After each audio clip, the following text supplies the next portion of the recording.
Hello and welcome to the latest edition of the Lockdown series, and I am delighted to be joined by Glen Supremo, John Canada. John, how are things? Hiya, John. How's things with you? All good, all good. I was painting the fence all day, so the fence won 1-0 to the fence, so I'll be at it for a couple of days, I think. Well, you want to always leave a wee bit for the wife to do, John, when she comes home. This could be my last podcast, John. Thanks for that. John, I'm delighted to get you on the show because I'll tell you why. I heard about this man from Glen. He's doing great things with the team that he had and coming up through the ranks with underage, not bringing them up to senior level. But I would never be able to pick you out in a lineup, and that's the truth. This is the first time I've actually seen you in the flesh, so great to see you and put a face to the name. You know, that was always the plan, John, that nobody could recognise me because the less county board officials know you, the better. Very true. And that's good thinking on that there, John, is right. No, listen, John, thanks for the invite. I appreciate it. I definitely didn't think I would be on anybody's list to interview, but there you go. No, it's surprised me. No, definitely.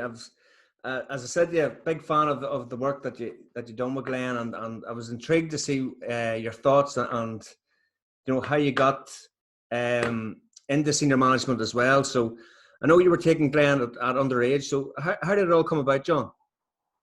Probably like most underage managers, John, I got involved when the children started to play football.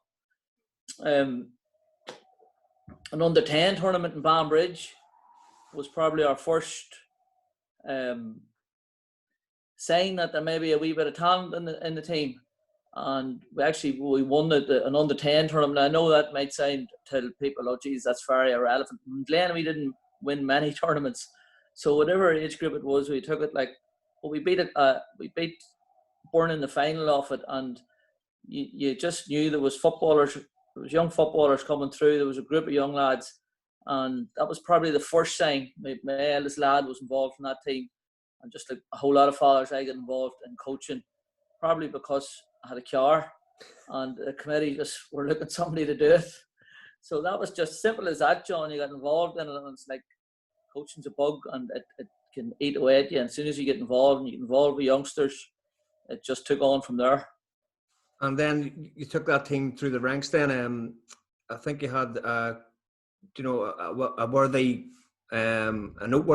victory over Kilcoo at one stage, John. I do believe. Yeah, we had it was. We won an under 12B championship, John. Actually, I think we beat the Kingdom down in the Kingdom, and the following year, the county decided it may well have been the first year they were going to run all or under 14 all county, and you had the option to go into an all county or a South Down or an East Down, and we felt that it would be better if we didn't just know where we'd stand, but we thought, listen, they're better playing against opposition that are top quality. There's a lot of good underage clubs like Westraver were a very good club, Clonduff, Newry Shamrocks, Kilcoo, Burn. Difficult teams at that stage like to beat, but we thought we would give it a rattle and see where we're at with them, and the boys more than held their own. That year, Kilcoo had actually won the Féile. I think maybe that team had won the Féile. It was the same team that had won the Féile. Probably, I'm not great with dates, John. It's probably in around, I can't remember anyway, but there was an interview with them on, if you're Jerome Quinn done a wee bit on them about the team that had never been beaten, and it was probably built up that Burn would play them in a county final. Burn were hot favourites to win South Down, and we beat them one night in the South Down final and went on to play Kilcoo. So that was where Kilcoo had fantastic footballers, and a lot of them backbone in that senior team today, Jerome and Ryan. Dara, I know he's out injured now. Dabs was floating about. James McLean, very good footballers. Jerome Senior managed them, well coached in the line, playing almost the same football as the player today. Drag you out, find space in behind, pop the ball into the players, and let them do harm in behind. So they were hot favourites to beat. We went. Most people give us no chance, but we got over the line that day, and it probably was a stepping stone for the team, and probably gave them a bit of belief and a bit of confidence. But just a funny story, John, just about there must have been a wee bit of a backlog in fixtures in the underage fixture list in East Down, and Kilcoo had to play Bransford probably the week before we played them in a league, rearranged league game. Me and an off fella who was with us in the management team, and he'll not mind me telling you a story. He had a wee bit of a stoppage, and we went down to watch them playing in Newcastle under lights and under 14 game, and every time they must have put about 10 goals past Bransford, and every time he scored a goal, the chap would say, well, what are we going to do, John? What are we going to do? So it wasn't that we thought it'd be an easy task, but we seen them playing, we knew how they played, and we just devised a bit of a plan to set up against them. They were a fantastic underage team. Like, they're probably the best drilled underage team I ever seen. And I was credit to Jerome and whoever was with them at that stage. Like, but it's like everything, when you get to finals, they're there to be won. And the boys played very well that day. Do you see, whenever you said a bit of planning that, how did you come up with thinking to yourself, right, they've got an unbelievable game plan, they obviously have been working on it. Did you see it being done before, John, or was it something that you and your coaches had come up with? Like a whole lot of stuff, John, that game plan was sort of born out of necessity. Kilcoo, and I can't remember who they played corner forward. It might have been Ollie McLean or possibly Dabbs, but they played them corner forward, pulled them out around the middle of the field and left space in around the D for Jerome and Ryan, and Killian was playing maybe inside as well, Killian Laverty. Good players that would, on one-on-ones, would hurt you. And we just felt at the time, there's no point sending our cornerback out around the middle to wander about and chase after whoever it was coming out.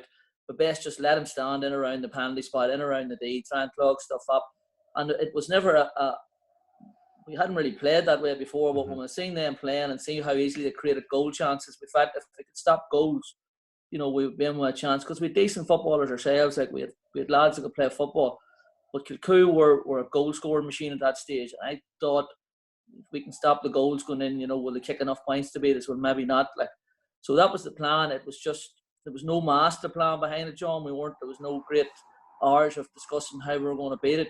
We just decided there was no point sending the cornerback out, let him stay, create an extra defender, and surprising the amount of times whenever players kick balls into space at fines. He wasn't a sweeper then in our book. We hadn't got him christened a sweeper at that stage. But the amount of balls, is like a magnet on them sometimes. They just seem to be in the right place at the right time. And it worked, like, with no master plan. Like, we can't claim it was something hatched up in the Glen changing room some night. It was just a necessity thing. Like, you know, we're probably just hoping these boys don't do the same on us that they done to Bransford the week before, and let's get a foothold in this, and our own footballers will maybe get a chance to play then. That's how it worked, John. Very good. No, it's like sometimes you just stumble across something that works, John. You know, you get lucky sometimes, don't you? You do, yeah. And then whenever you're going up then through the ranks with this team, Glen obviously at one stage we're in the third division, I believe, John, and you know, was the club crying out for these minor teams to come through, you know, quicker maybe than they needed to? The word, John, seniors, and it's fair to say, and I'm not being disrespectful then or any of the lads that played, they were struggling to just get traction and get foothold. They were in Division 3 and they weren't making any headway out of it. And, you know, when you're bogged down there for a number of years, you know, going to training can become one. If there's no light at the end of the tunnel, it can be a tough ask for players. Like, in fact, before I fully took the senior team over, I was halfway through the season. I got involved with them, and we had to actually go into Newry Bosco one Saturday evening, the last game of the season, to get a point to stay out of Division 4, and scrape the draw somehow in the Bosco to get to stay out of Division 4. And then the next season, I took over managing the senior team, and I was managing the minors as well. Now, our initial plan was never to bring our minor team through until they had finished minor level, because we actually thought there could have been a championship in that team. And in fairness, in hindsight, like, we probably did bring them through a year too soon. Because when you're trying to have minors play senior football and minor football, they were caught between the devil and the deep blue sea, and they couldn't focus properly on their minor last year, minor football. They would have been training with seniors. At that stage, the minors and seniors just trained together, and it probably diluted their chance of going on to be successful and win a minor championship. But the other side of that coin was we had senior players who were hanging, just waiting on this young, fresh blood coming through. And it's a balancing act and a juggling act. And, you know, we made the decision that, okay, their last year of minor football, we would introduce them into the senior team. And what they did, and we didn't introduce them in ones and twos, John. We just took about 8 or 9 of them and stuck them in. Mm-hmm. And it was as many as that. Like, it wasn't drip feeding them in. We just threw them in and it was sink or swim. But they had like a great faith in themselves. Like, these lads were like, we were Division 3 and then at that stage. And the underage team had been very used to playing Kilcoos and Burns and Restravers, Clonduff, and competing with them. So playing Division 3 football from their youthful, naive point of view was going to be very easy for them. They felt like there was no big fish playing Division 3. But as you know, it's a step up from playing minor football to go and playing senior football. And it's a baptism of fire, like, for a young fella. If you have 3 or 4 coming in, enough seniors around the place to look them. But 2/3 our team, like, were 17. Some of them might have been 16. And you're going down to Ardglass or places like that, you know, you learn your trade very quick. Like, you learn how to look after yourself. And it was a tough introduction for them. Like, and probably if I had to do again, and, you know, we might have just held them off another year and seen how they got on in that final year of their minor career. Probably unfair on them, like, to ask them to do both. Mm-hmm. But them's the decisions you make, and you just live with them and go with them. Like, well, all them boys have had, great careers so far. So, definitely helped their progress, and probably playing Division 3 as well, John. That tightening and getting that grit as well. How did you instill that in them? As you say, you're going to be playing footballers that, one, maybe not as talented as the boys, but they don't want to be embarrassed either. So they're going to give them, they're going to let them know they're there. Listen, John, you don't need to be Einstein to work out if you're in that position changing room what the team talk's going to be. If you see a crowd of minors in a warm up before the ball's thrown up, like, so. But we had a great underage career. Like, the educationalists would probably say I was the complete opposite to whatever way they should thought you should have trained a football team, because they were driven hard, they were trained hard, pushed into the pin of their collar. There was no out cases. There was very few at that stage. Now, I've changed in my whole approach to managing, John. But at that stage, like, there was very little arm around the shoulder if we could beat stuff. Like, it was, we got to do better, and you got to do better. And I'm not saying that was right, but that's how I brought them along at that stage. We trained as hard at an underage level as, I would say, most senior teams were training. Liam Bagnall actually was training with us and went to train for Glenavon when he was 15, and he broke all records of fitness that they had. If anybody that had went through their underage profile, he was that fit. So fitness was one thing, the hard work was another thing, the discipline. They were pushed really hard. Like, there was no missing training. We had a panel, John, of about 16 or 17 players. If 3 or 4 didn't turn up to training, it just made things difficult for everybody. It diluted the whole session, so you didn't miss. Like, if you were training on Sunday morning at 8:30 or 9 o'clock and you weren't there, I went to the house and got you out of bed and took you to training. Many of them all come to the door giving me the Lord's Prayer the Sunday morning because I'd wakened the whole house. But that was how it was. And we stayed to training until we perfected what we were doing, and cars would be waiting in the car park for them to go home, and maybe the spudsman boy, and I was still fucking chasing them around football fields and getting better, getting more out of them and look for more.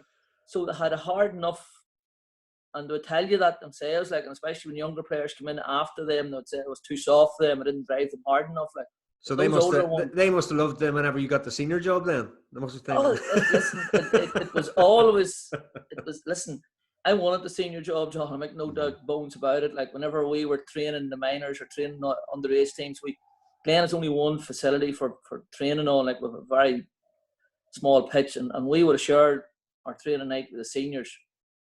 So you would have watched senior training and watched what we were doing and watched how hard our fellas were working, and they would have emptied themselves in the training field. And if they didn't, like you demanded that they did. And you look down at what the seniors and you just think, fuck, if I can get my hands on them boys for a couple of years, like. So I always wanted that job, John, and the players always assumed that whenever they went into senior level, I would be the manager. So it was never a question of, we're going to play senior football, but Jesus, we're now sick of you, John. Like, had good respect for me. As much as I drove them on, John, we got on very well. I would have walked through hell and high fury for them, and they would have done the same for me. Like, inside the changing room, I was probably hard on them. Outside it, I would have defended them to the last. Like, there's nobody would have been any more protective of them than I was. But it gave them a good grounding to go into senior football. Senior football is not easy. Like, and if you're coming from, like, a lot of minors take a season or two to adapt to the physicality of it, the off the ball stuff. The hits are just a bit harder. The players you're playing against are a bit cuter. But they were well able for it. Like, they could hold their own, and they were always like, I can put my hand on my heart and say, we never coached dirty football. Dirty football was never part of our agenda in coaching the football teams. But they were certainly told, like, if the referee's not looking after you, you got to take care of yourself. Like, you got to look after yourself in the field. And when you went to some of those places in East Down, like with an East Down referee, you had to look after yourself. Like, and Division 3 is uncompromising, hard, tough football. So it's a good place to learn your trade. And they were well fit for them in football in terms. So they just had to learn how to deal with the physical aspect, intimidating stuff like that. Now, we didn't win every week, John, but we were learning and we were getting better, and they were matured, and you could see they were going the right way. Like, would you set them targets then, John, every year? Obviously, you just got the Division 1, but can you just shed a bit of light on the timeline then of from you took over to how things panned out, and what was your objective then with the team? I had one goal from probably after that on the 14 championship final. One goal was we were going to play in Division 1 football, and we were going to stay there. We weren't going to be a yo-yo club. So that was the long-term goal. Now, I didn't start feeding that to the players probably till they're under 16 year. There was always short-term goals. We would have had goals for that season ourselves. But the long term, and there wouldn't have been a week went by, like whenever we didn't reinforce lads, you're going to play Division 1 football, and we're not going up and coming back down the second year. We're going up to stay up. So that was always. We never mentioned championship.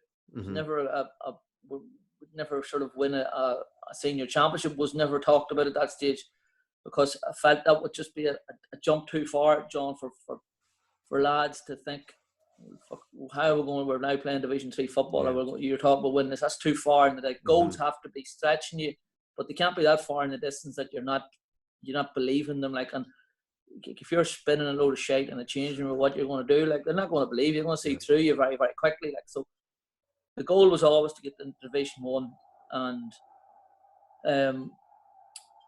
there was a year, I can't remember what year it was, but you remember they changed the leagues into a 3-league format. And we went up into Division 2 on that principle. You had to finish in the top half of Division 3.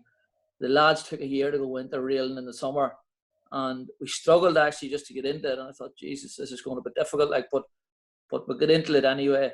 Division 2 the next year, we won Division 2. We won a junior championship in between all that. In our second year altogether, we won a Division, maybe 06, we won a junior beat Taconic and Uri. So all along there was signals and there was signs, and they were getting success, that they were going the right way. So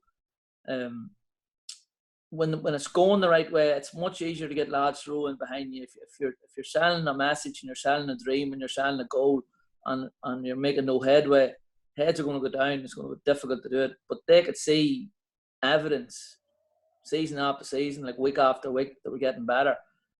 And we always put an emphasis on you're staying in Division 1. It's just not good enough to get up, and we're staying there. Like, if we get a season or two over and you get a wee bit older, you still establish yourselves as a Division 1 club. And then you can move the thing on to the next level and start to talk about winning championships. But that was the first goal. And when people talked about Glen playing systems and stuff.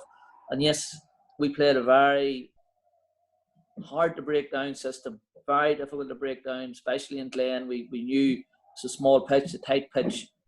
Teams didn't like coming to Glen, and we had it sort of set off to the T nearly how to do it in our own.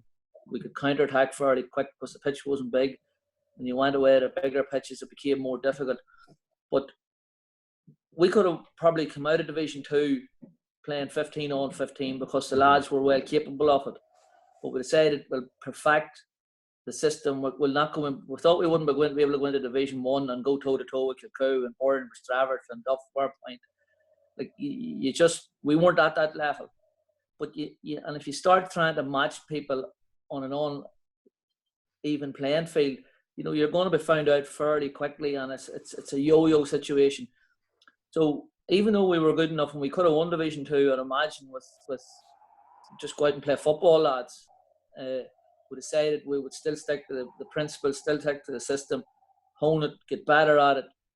And then when we went into Division 1, it's not like, okay, now we need to sort out a defensive system to stop. It was there, the groundwork had been done, the boys knew how to do it, and we worked on it every single night in training. We worked on it and people label that defensive system defensive, but like I have stats, John, I could reel them out to anybody, like that we would have scored more scores playing with less forwards. Now people say, how the fuck's that?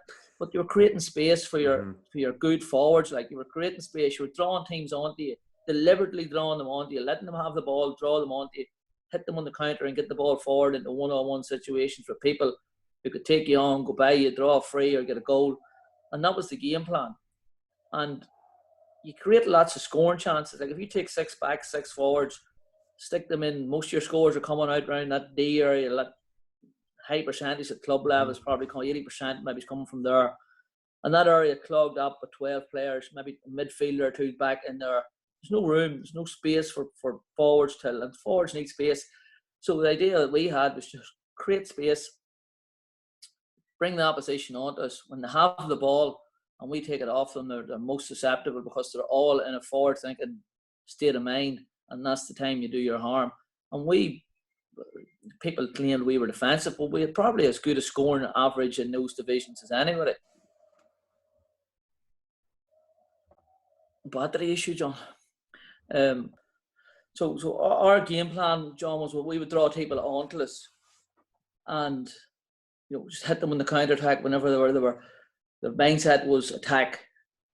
And when you have the ball for long periods of time when you're attacking, you do get into the frame of mind of there's going to be no work going the other way. So you can attack men from there and you can attack teams from there.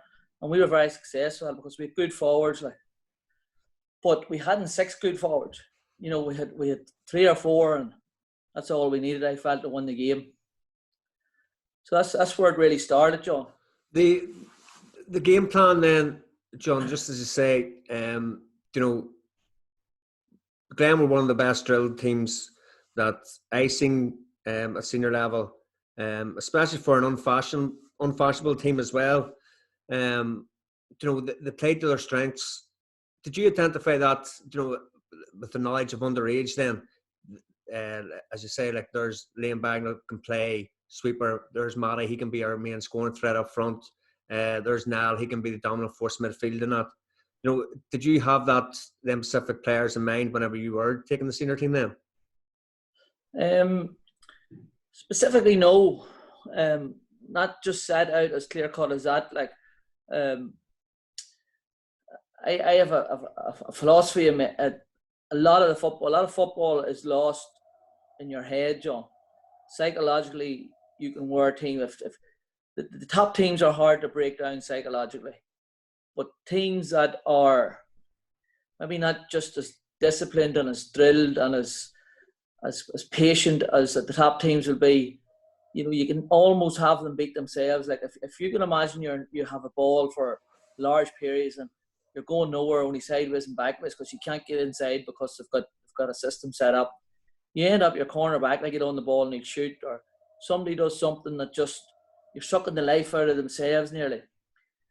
There was weeks we had to play an Al in the middle of the field. There was weeks we played him full forward. There was weeks we had to play him centre half back. But there was no. We probably had one set sweeper who always swept for us and was good at the job, knew his limitations, knew what his job was, filled in the holes, could read the game very well. Was 3-4 passes ahead of what was happening and knew where to go and close space off. Good sweepers shouldn't have to do much work, John. Good sweepers should be in the right position to stop the ball coming in. So whenever the attacker are looking up, they're seeing a sweeper in the area they want to put the ball into, and they stop, don't put it in. So good sweepers should have the hard work done before the ball comes in. The other side of that is, and again, I said it earlier, the amount of times people who kick the ball and it just lands in the sweeper, it's uncanny how often it happens. But it was the way they had always played. It was the way we had always set them up. And I'm not being disrespectful to some of the lads we had. We got the best out of the team that we had. But there was some of the players that we had that were playing. We had 10 very, very good. We had 10 footballers who would have played in any team. But the rest were just hard-working lads that were doing a job for you, knew what their limitations were, knew what their job was. But if we had threw them into a situation where we were going to try and match yourselves, say, or Clonduff or Bourne or Cuckoo, we would have been beat out the gate. And people tell you, that doesn't matter, you're beat, doesn't matter what the score is, but that's bullshit. If you get fucking hammered by a team on a Friday night, annihilated, you have a job of building them up and bringing them back again on a Monday night to training, getting them ready for an all-match on Friday night. But if you go on a top team and beat you by 3 or 4 points, you can take something out of that. There's a building process you can do. And we knew, we're not going to go into Division 1 and win every match, but we targeted games that we would win, targeted games and teams that we felt we could beat. And we made sure we didn't lose too many of those games. We made sure we hit the mark in those games. The rest of them were stepping stones. We never expected to beat Kilcoos or Burns in our first year in Division 1, but we expected to take an awful lot of other scalps.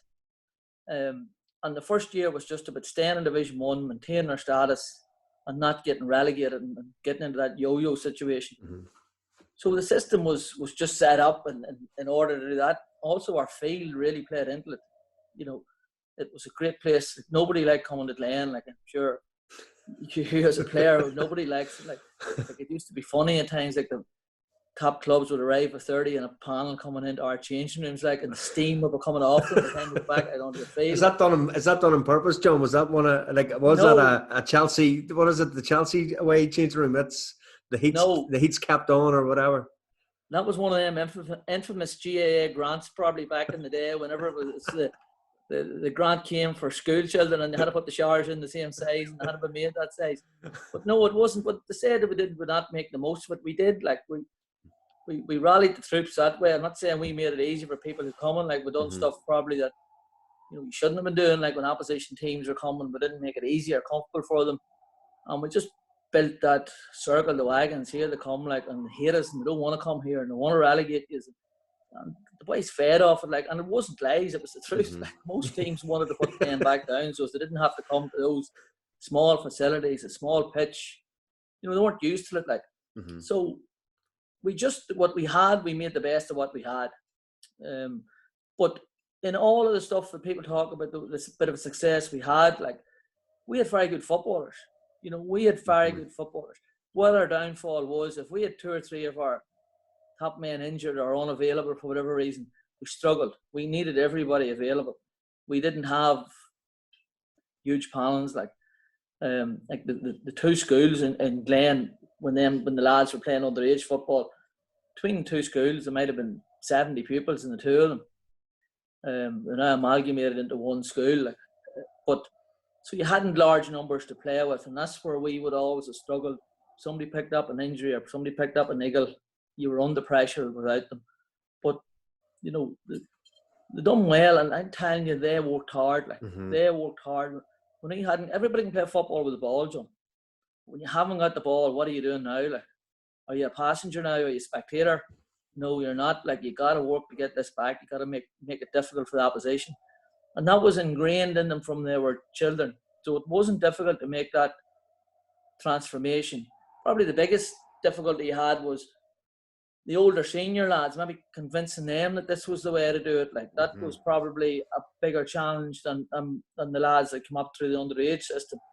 But in fairness, when you're winning, nobody cares. Like nobody cares when you're winning. If you win 2-1, like the pundits and the purists mightn't agree with it. Like, but players want to win. Players want to win. And if I asked you, John, if you go out every Friday night and you win 4-3 or 3-2 or get beat 27-21, like, well, every day of the week you're going to take your win. Like. So, and it wasn't a case that we were stifling players from an attacking point of view. They were given license. When you get that ball, you get up the field and you play in the front foot and you attack and you go at them and you dominate them and get into parts of the field that they're going to have to foul you, take the game, tell them. So it wasn't like we were setting a mindset that we're here. Yes, we were here to stop the opposition, but we were also, when we had the ball, get at them, get at them, put them under pressure, make them foul you, put them under psychological pressure that they're afraid to make mistakes. And it was drilled into them, it was honed, and like there's no magic powder, like there's no magic fucking formula. It's just repetition. We ran the same drills in training most nights. We done the same stuff most nights. And you need players with a real level of good attitude, like to do that, because it's a lot of people are expecting fucking miracles from their trainer. They want a different drill every night. Yes, it's great. You have a different drill every night. Yeah. But when it comes to the basics of honing what you're supposed to do, winning your own kick out, blocking down, covering holes, covering spaces, you have to practice it. And you have to practice it religiously. And we could always find stuff we could do better in that area. So we continued and we built on it. And they were really good. Like you put a lot of clubs into walkthrough situations and you look around you and half the boys you've lost them. Like, they're gone, their mind's somewhere else because it's not affecting them just in that minute in time. They're talking about whatever happened last night or whatever's going to happen tomorrow. And then like they might be the third pass down the field.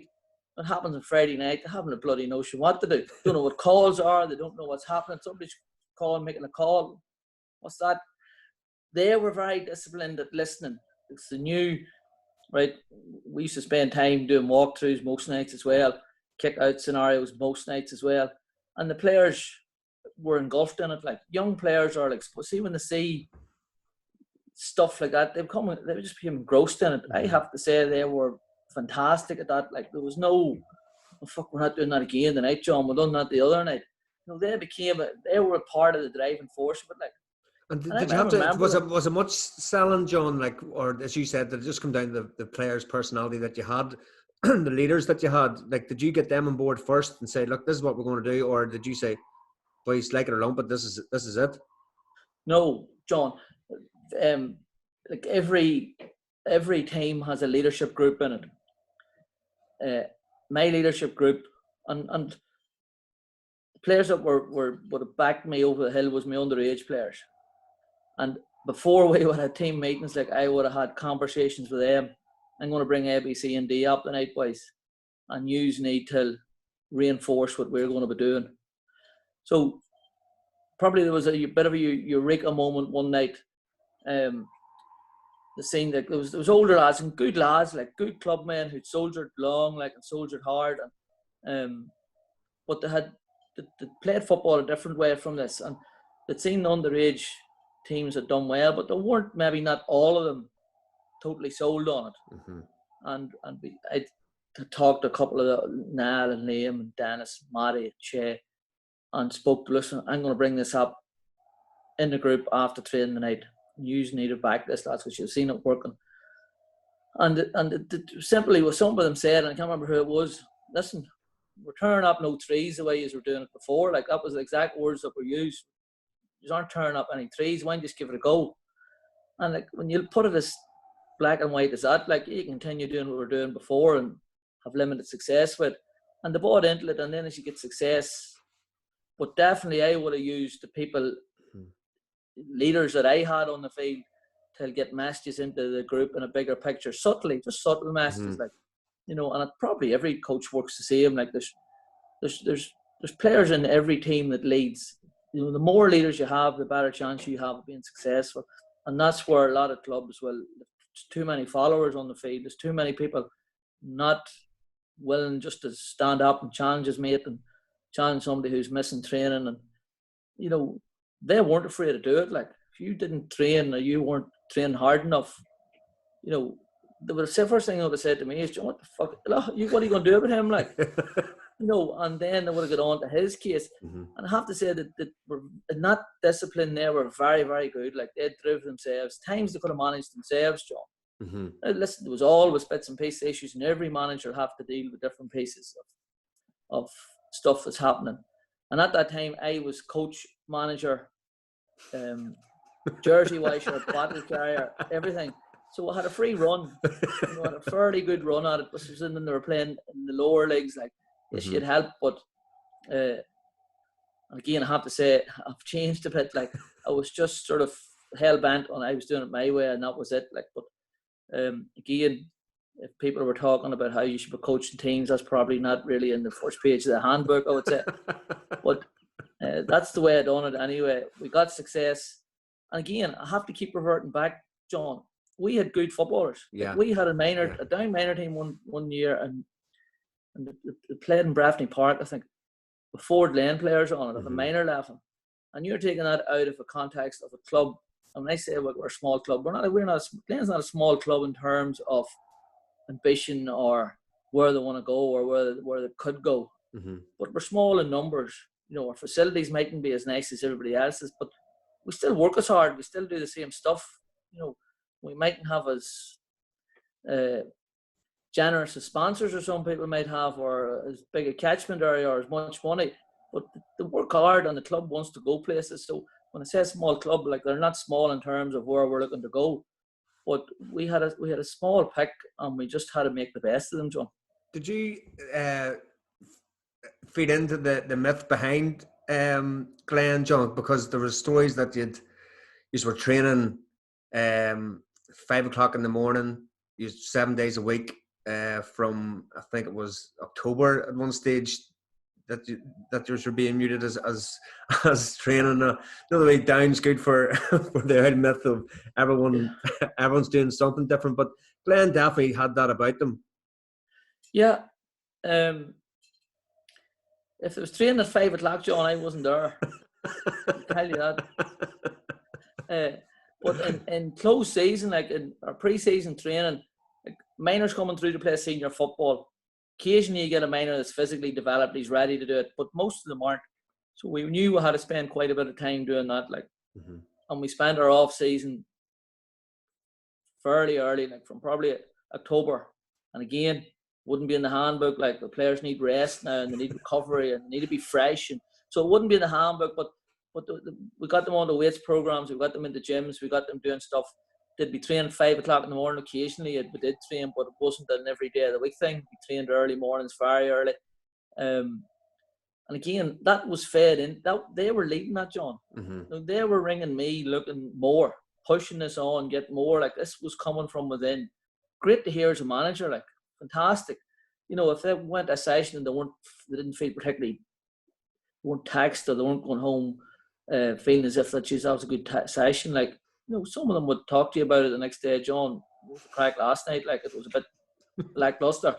So they were actually like sponges, and telling you, they fed off that energy, they fed off the work, they wanted more.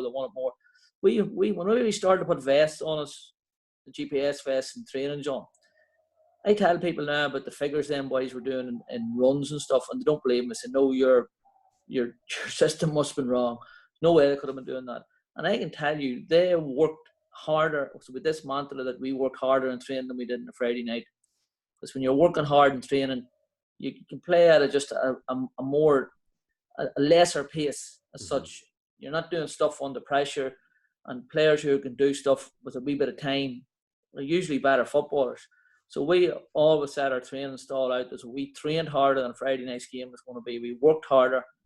We trained longer than the game was going to be. If your game 60 minutes with a bit of injury time, we trained much longer than that, so there was no fatigue coming into the last. That they were fit, and we always said there's no reason why you can't be fitter than anybody. You mightn't be as good as Kilcoo or Burn or any of those teams, but you can be as fit as them. And anybody, no matter what their ability is, can be fit. You just need the heart, you need the attitude, determination, and just go and get yourself fit. And that's easier said than done. And we were lucky with that group, but they bought into it. But they did do a serious amount of work, like we were doing stuff in Glen, and again, very, very lucky. We were really lucky. The committee backed us to the hilt. The team was going somewhere. The first time in ages, your senior team's your shop window, and if we wanted to go for a weekend somewhere, there's no problem. There was no question about, no, we can't afford that. We'll get the money somewhere. If we wanted GPS faces on them, we'll get the money somewhere. Whatever physio they needed, if they needed to go to Santry for scans, whatever they needed, we told them, whatever, we'll look after you as good as any county team. And you give us back your shares for a few years and we'll look after you. And we did. And this started to feel like we're important here. We're getting better treated than our neighbours. Such and such a club isn't getting this. We had a rule with the physio at that stage was, if you couldn't detect an injury within 2 weeks, we shunned you in Santry. And that's not cheap. That's a big undertaking for our club. But I couldn't afford to have Niall McParn injured for fucking 4 weeks, or anybody, our goalkeeper, John O'Hara. We couldn't afford to have him injured. We needed them fit, so they were scanned, they were looked after, we diagnosed problems straight away, and they were fixed as best we could. So it was a fairly professional setup, and they loved it and they thrived off it. Joe, just for then going up into Division 1, obviously it's common knowledge now that I think the boys done a couple of interviews as well. Did you go to the boys' house and say, no county football, or I'll take us out the back here, or how did that even come about? Because it was unheard of at the time. Did you feel that it was something that was necessity for Glen to progress? And now, do you find that the county has too much sway over club players?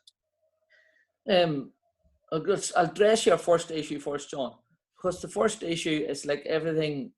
It's gets legs. It's a good story.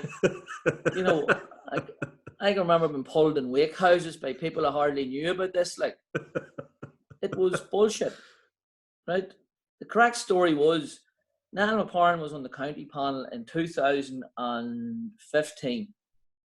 Niall was on the county panel since he was the first year minor, captained the minors the next year, on to an under-21 team, captained them the year after that, was playing under-21 minor football and senior football for Down. He was the only player we had on the county panel. Now, we had players that were playing well, and there was a rumour going around that Shea was going to be asked, Matty was going to be asked, and Dennis was going to be asked to go to the county. They were never asked. Now, I did talk to Niall about not playing for the county, but I have managed Niall since Niall was 8. Hopefully, I've had a positive influence on him. You couldn't ask for a better fella. He was my captain he mightn't have had the armband every year because we tended to swap it, but if you needed stuff sorted out, if you needed to know what was going on in players' lives or what was happening, he was the go-to man. Most of the time, he was the fella that I went to. So I had a good relationship with him. And bear in mind, he had played football for St. Coleman's, captained the McCrory Cup, captained the Hogan Cup, was trying to play minor football for us, was playing senior football, was probably playing Sigerson football as well. So he had no break whatsoever for probably 5 years of his football career. In 2015, he picked up an injury playing county football. I'm blaming the county anyway. A groin injury. It was diagnosed as a groin injury. And every time he rehabbed it as a groin injury, once he came back into training, it went again. So, club got him down to Santry, diagnosed it was a hairline fracture somewhere at the bottom of his groin. He was just doing the wrong rehab to get it sorted out. So he was scanned. He was actually a Cavan footballer, Eamon O'Reilly maybe. He was on a Cavan panel. And he said, yeah, that's what he has. He was a rugby player, had something similar, ended his career. But we were getting Niall back at the end of that season to play football. Now, he was the only county player that had played county football. It was rumoured, but I think Lord of Mercy and Eamon was the manager maybe, but the rest, the other three boys had not been approached to go to play for Down. Mm-hmm. So it wasn't that I was stopping them to go to play for Down, but I had a conversation with Niall. I said, look, Niall, you're back from injury. If you go to play county football and you're into pre-season training, I know the nature of you. You're going to be busting yourself in every sprint. You're going to be trying to win everything. You're going to be trying to please everybody. You're going to be trying to please me back here at the club, and you're going to be injured again. Take a year out of county football. You come to us some night and you're not feeling right, you don't need to be impressing me in your sprints. You don't need to be bursting yourself in what we're doing. We'll look after you. We'll manage you through the injury. We'll let you get a year's club football, because he was stop-start for the year before. Mm-hmm. Play a game, injured, play half fit, back off again. You can go nowhere with that, John. Mm-hmm. And he probably seen the benefit and the logic in it himself. So did it stop Niall? Didn't stop him, advised him not to go and told him I didn't want him going. And I thought it'd be best for him not to go, which I think was still at this stage the right thing. But the rumour went round then in the county that I'd stopped all the Glen players playing for. But the rest of them were never asked. Yes. You know, somebody, a Down footballer met Dennis Murdo coming out of we were training in St. Coleman's and they were in St. Coleman's, and met him coming out of, we were going on, they were coming off, and asked him about joining the panel. Now, that was as close as he got to an invitation. It was a Down footballer who had asked him. It wasn't any management team, or it wasn't the team captain that had come and said, would you play? Shea was never approached and Matty was never approached. So that is just, it's a good story. Like it's a good story, and it's great to shout that abuse over the wire, like that baldy so-and-so as well. Like, but it was wrong. Like, but yes, it probably influenced Niall, but I still think to this day it was right for Niall. Mm-hmm. Niall did not need he needed a bit of a break, and he needed rest, and he needed looked after, and he didn't need to be going into that competitive environment of county football again, where you get on that as a treadmill, like it's 6 nights a week, 5 at the minimum, and I felt he didn't need it anyway. Like. Mm-hmm. Mm-hmm. So that's where that story came out of, John. But it didn't help. Like I'm telling you, it didn't help the club. The club, that was perception at the time. That was how everybody perceived that we were. Like we weren't letting our players go to play county football. Yeah. And it didn't help from the outside looking in that we were the only club in Down that wouldn't let our players play. Like wasn't the case. And that's fact. I'm not making that up. No. Like. It's funny how as I say, Down is brilliant for the wee stories and that gets passed around. The Chinese whispers, like someone stopped, someone like as you say, you were just advising now to take a rest from it, to return from an injury, and now you're being as perceived that 7 boys were stopped playing all levels of county football. Like, no, that it definitely wasn't the case. Like, and county footballers in a very awkward position, John. Very difficult. Like, I believe there's no way you can serve 2 masters as a footballer. You can't play club football to a high level and play county football to a high level. And they're in a situation where they're meeting the sandwich. They're drawn to their club. They've got the pull of the county. They want their career to move on. Obviously, any of them's ambitious to want to play county football, which is one of the proudest days I had was the day when 4 lads played for Down. Like, because it's proven to you that you're doing something right. Like, they're getting recognition, not from a personal point of view, but just what you had been doing was working from them. So it's not that we had in Glen any axe to grind with the county, but we just felt we're a small club and we needed to look after number one, the welfare of our own players. And it's difficult. Like, if you're in that environment and you have grip on players and you have a hold on them, you can influence them, like, and then you're coming back to the club manager and they're trying their best to not to be seen as the county player doesn't play for us. Like, they're trying to, especially one of the lads we had, like Niall would have played every night of the week for us and trained for Down that morning. Like, that's the sort of a fella he was. He just would have done that for you, but it's not good for him, you know. And I really do think, like, there needs to be, I think at this stage, like, the tail's wagging the dog, John. Like, we're looking at a situation where there's no county football till October, and yet all county management teams are looking their players not to train with their club, but to train with county. And I can understand county management team. Everybody wants the best for their own team, like, but they will want their players playing the competitive matches when they come up. But we want you to training. Now you take 2 or 3 county players out of any club team, your leadership group is diminished, like, and you throw them into training when they come back or when they are with the club, no thing's lifted. Like, there's a different energy about your training. Everybody raises their game. So for the likes of us, and I'll only speak for us, we needed our main men about there. Like, and I just feel at the minute that the county football, yes, is important, but it's the cash cow of the GAS. It's the county board cash cow. The GAS just become too money orientated. It's all about the bottom line, and it's not about what we actually stood for as an organisation and bringing Irish sport, Irish languages to young people. It's much more important to bring it till everyone as to bring it to whatever it is, the 2 or 3% that play county football.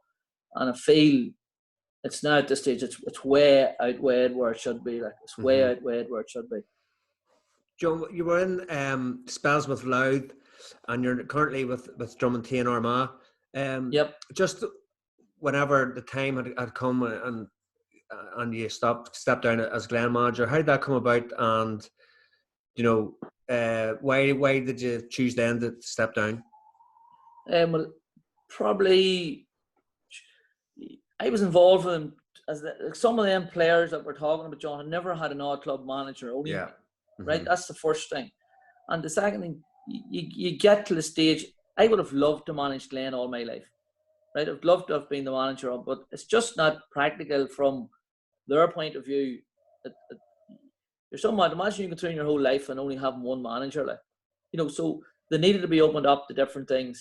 And probably at that time, like, and it was probably no secret the year we were leaving, like, anybody who would have been close to me and players and stuff, they knew, like, this was our last hooray at this, like, we're going to give this a lash this year.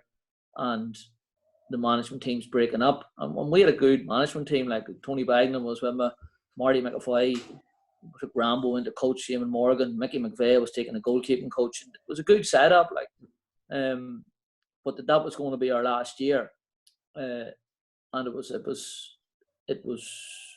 when the year was over, we just knew it was time to move on, like. But as much as anything, probably from my own point of view as well, John,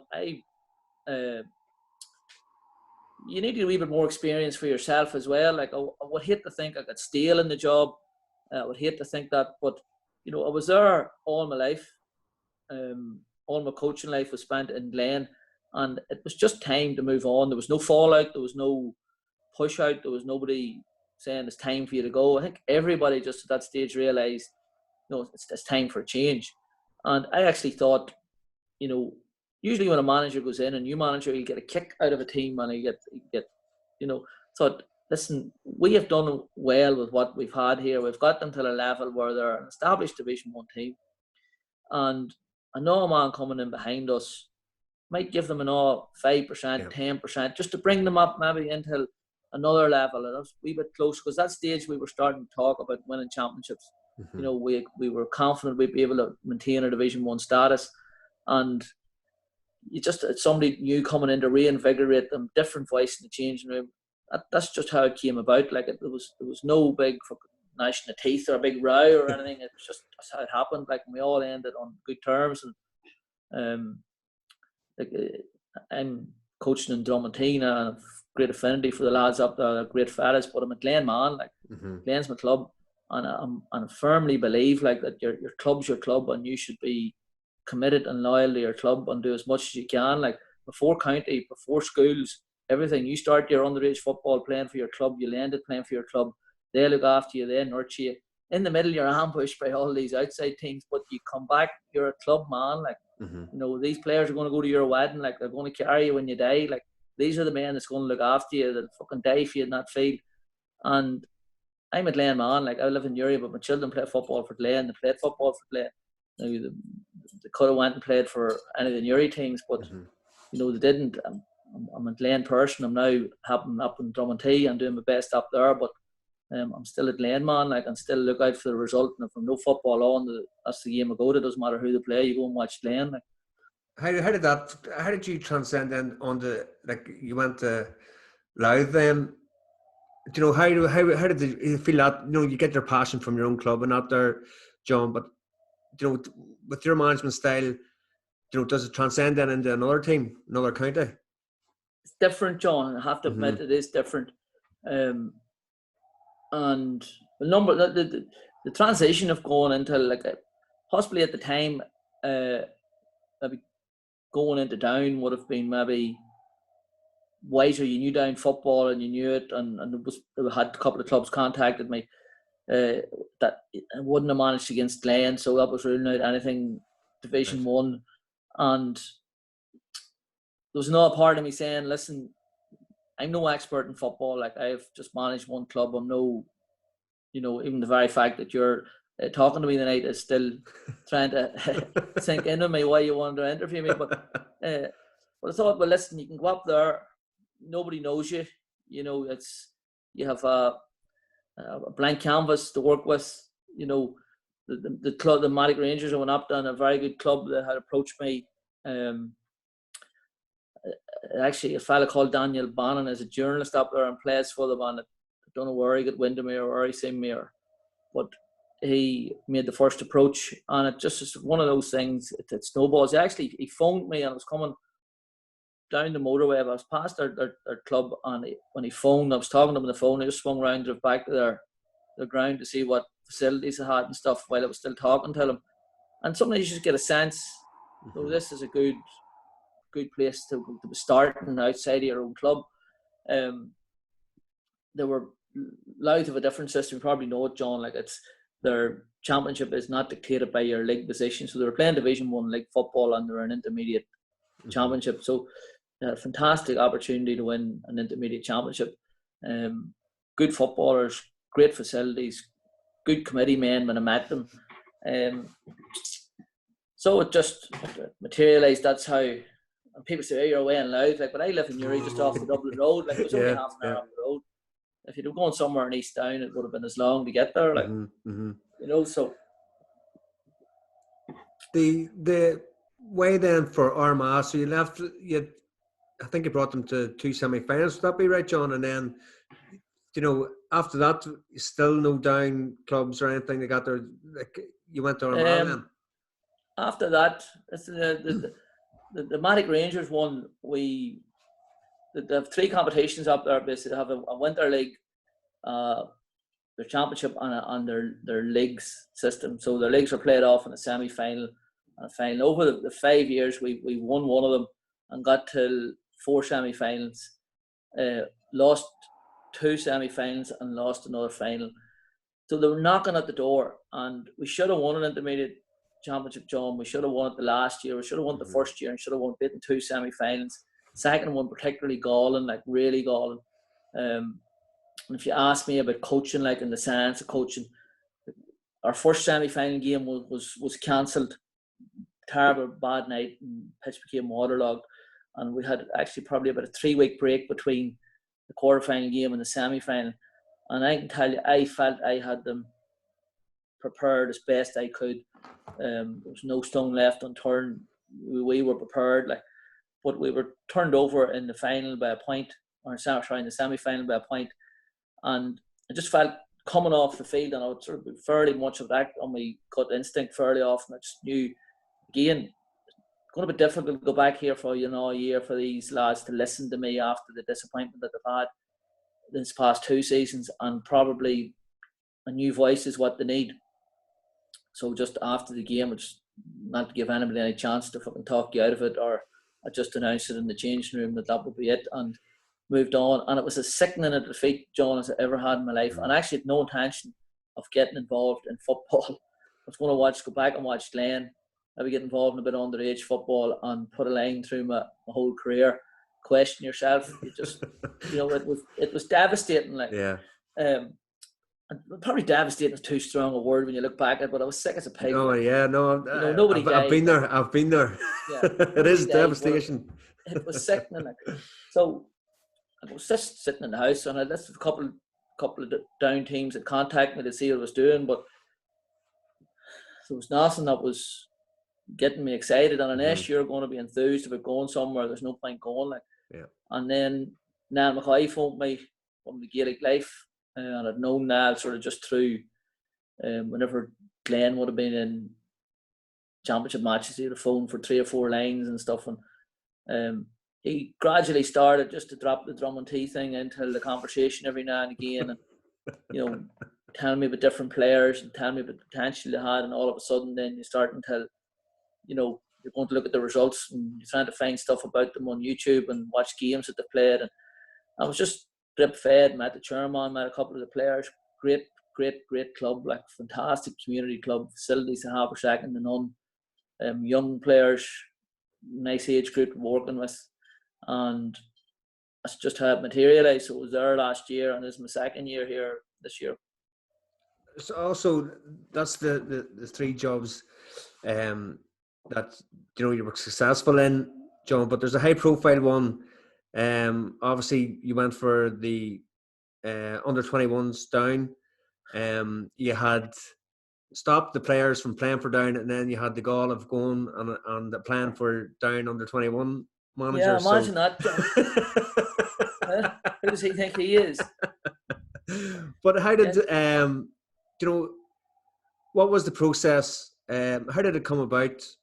You know, it was I think it was you and Stephen Poacher, Benny Coulter, and Francie Poland. Would that be right, John? Yeah, that's right.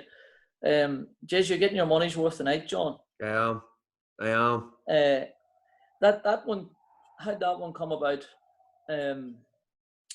We were approached by high-ranking county board official to see would we be interested in the job.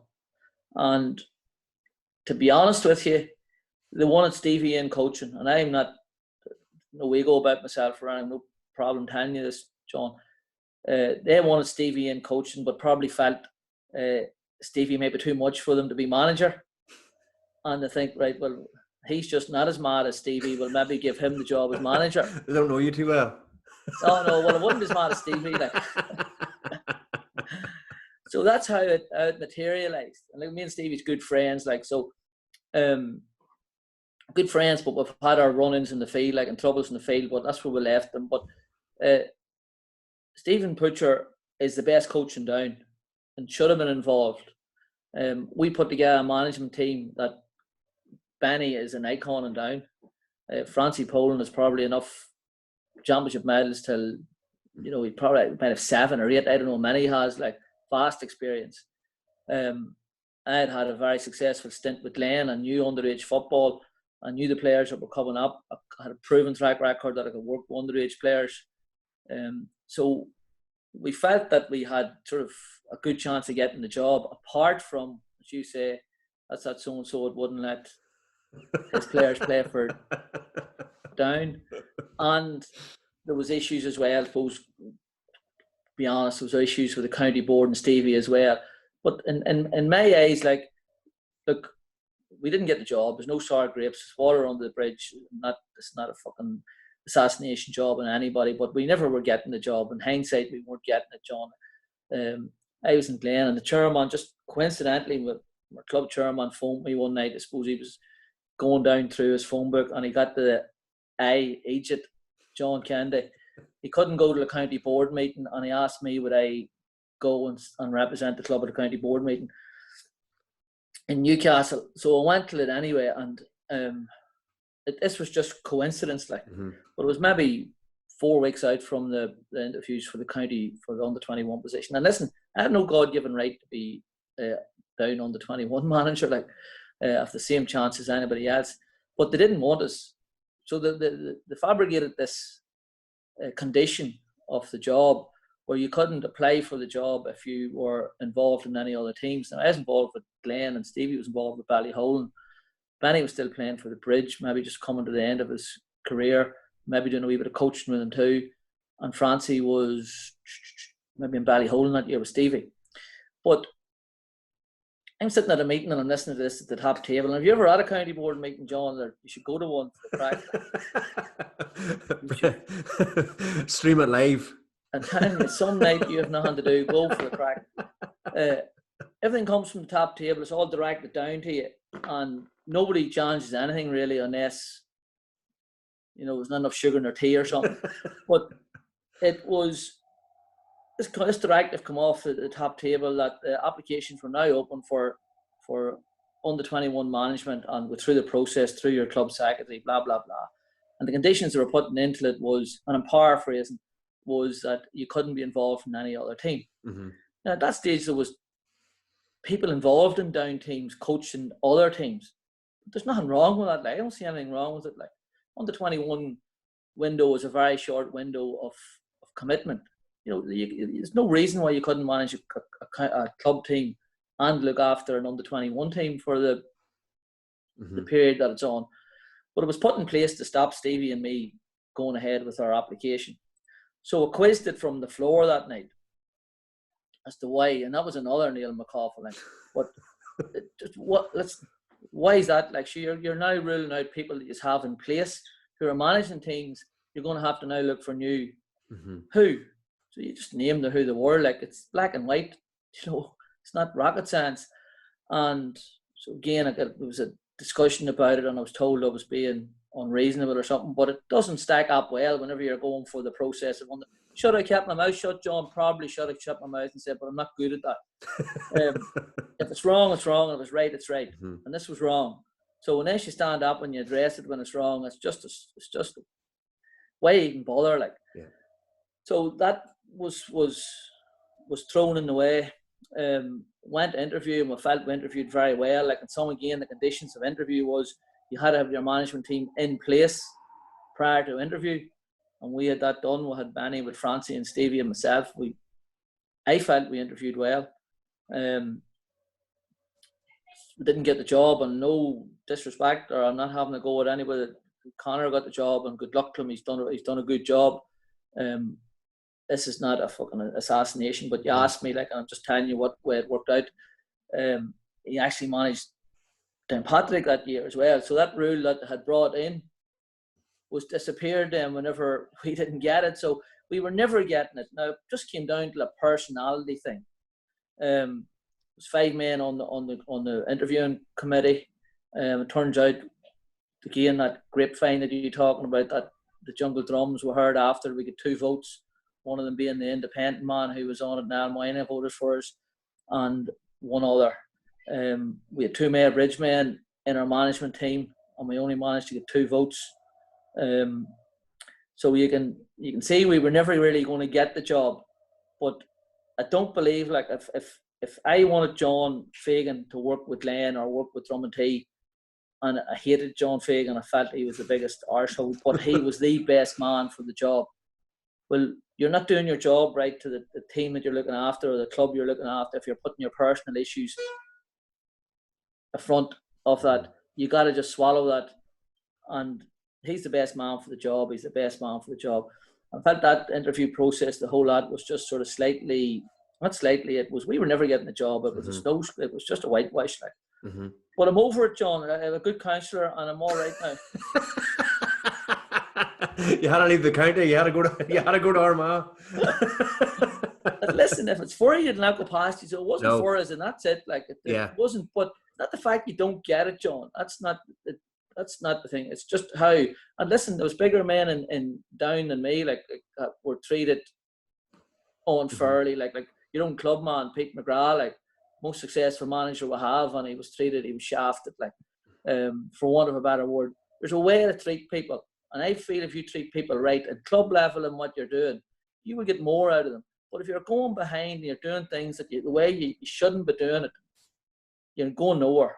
It's just a circle of hypocrisy and lies and deceit and bullshit. And you can't organise an organisation that way. It has to be done upfront and straight and honest and above board. No matter what I like you or not, or what my feelings are about you, if you are the best man for the job, you're the best man for the job. And listen, you can question whether I was the best man for the job or not. Probably wasn't. But Stevie Butcher was. the best man for that coaching position now. Now he's in with the minors now, and I'm glad to see it. And please God, and he will do a good job with them. He'll have a positive effect on them. Mm-hmm. Stevie gets a bad rap, like, at times. But if you want to find out how good a coach is, like, don't talk to chairmen or spectators. Talk to players that he's coached. Mm-hmm. Talk to players that have worked on a consistent basis with him. And I have yet to hear one lad that he's coached have a bad word to say about him.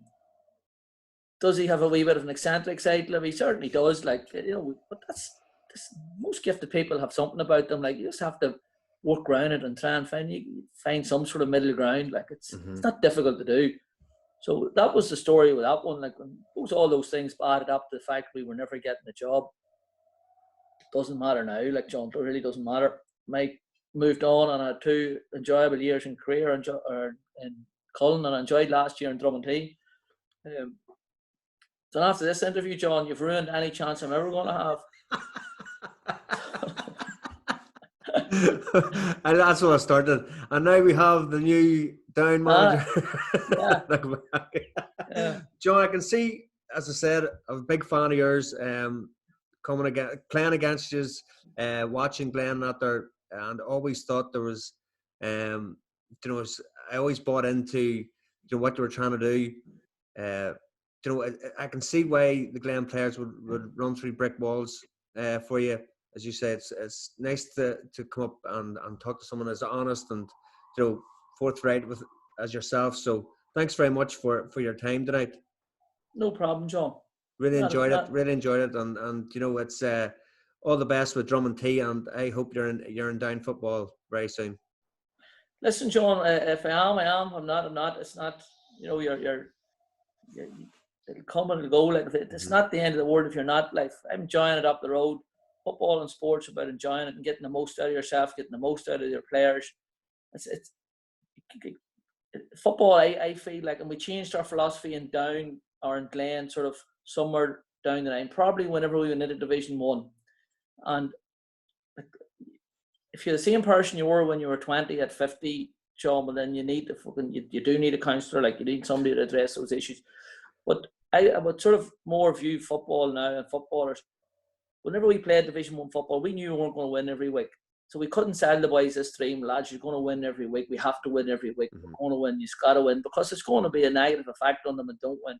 So we started to sell the match as, you got to do your best. You have to do your best. If the scoreboard didn't matter, if you're 5 behind or 5 in front, you had to compete for the next ball. You had to get back into your position. You just had to be the best you could be. Not to compare yourself with somebody in a club down the road or somebody in the fighting for your position, but you come off at a Friday night, were you the best that you could be?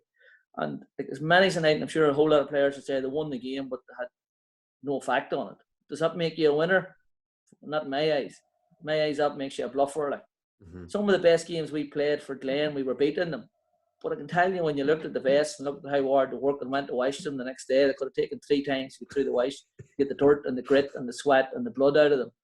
And that's what sport's about. It's like getting the most out of your team. If that's enough to win you a championship or a league or the game next week, so be it. But the secret of that is, most times that is enough.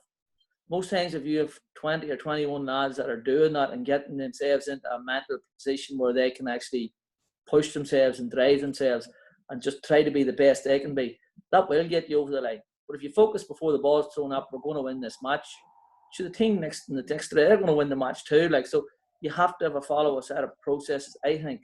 But your turnovers, your tackle count, the miles you're going to cover on the ground, all that stuff is important to get you to the end goal. And you're coming off, like, you can bluff managers, you can bluff the public sometimes, you can bluff the supporters, you can bluff your own players, you can't bluff yourself. Like, you'll know when you come home, fuck, I coasted the other day, like, I didn't do what I should have done.